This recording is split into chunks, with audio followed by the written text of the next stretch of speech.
off on quite quite a different tangent than the one I was expecting. They killed everyone and gave us a completely different history. This is, I mean, possible. In fact, more believable than a lot of the conspiracy theories I've heard. Still think it's probably near zero, but I'm curious what makes them think all of this. I want to know the evidence. I mean, I'm not convinced, but consider me intrigued. All right, next up. Oh, looks like we got more moon landing denial. We do tend to cover this quite a lot in the flat Earth stuff because there does tend to be quite a strong overlap. So let's see if there's anything new here.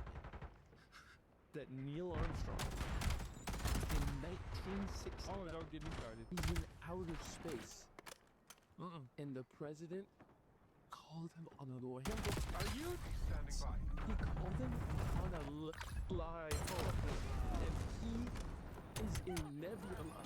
Yeah, I mean, that sounds, it kind of sounds a bit crazy at first glance, but it's actually not that complicated. The phone call just went through a relay run set up by NASA. So you got President Nixon in the White House on the phone, landline connection to mission control, NASA in Houston. NASA then take that audio, feed it into their deep space network.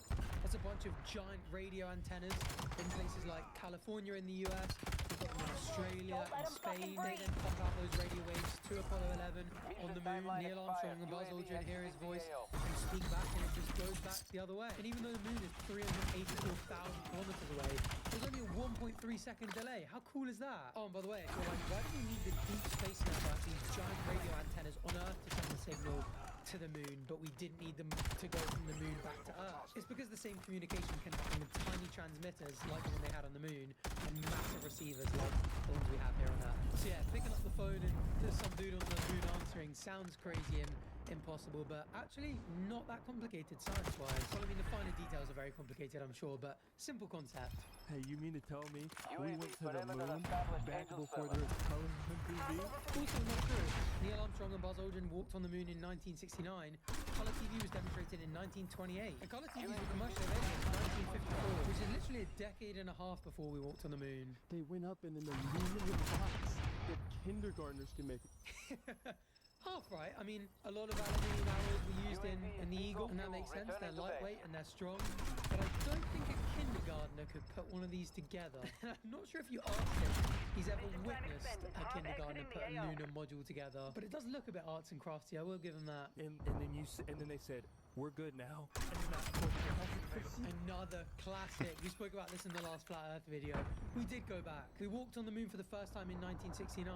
And by the end of 1972, we had been 5 more times. And since then, we've been 25 more times with unmanned missions, which makes sense. It's cheaper and safer to do it like that. I mean, NASA even have plans to put humans on the moon again within the next year or two with Artemis 3. Artemis 2 is going to have humans orbit the moon in the next couple of months. So this myth just needs to die. We've gone back a lot of times, and we're planning on going again. You see the guy's roof? You see the boot he was wearing? Oh, you know. It's not even the same footprint. This is so interesting. My sister asked me this the other day. Okay, this is it. This is the meme she showed me. So here we are with the apparent footprint. Here we are with the apparent space boots. They don't match. Checking it out in science.nasa.gov. That is indeed the Apollo 11 boot print. But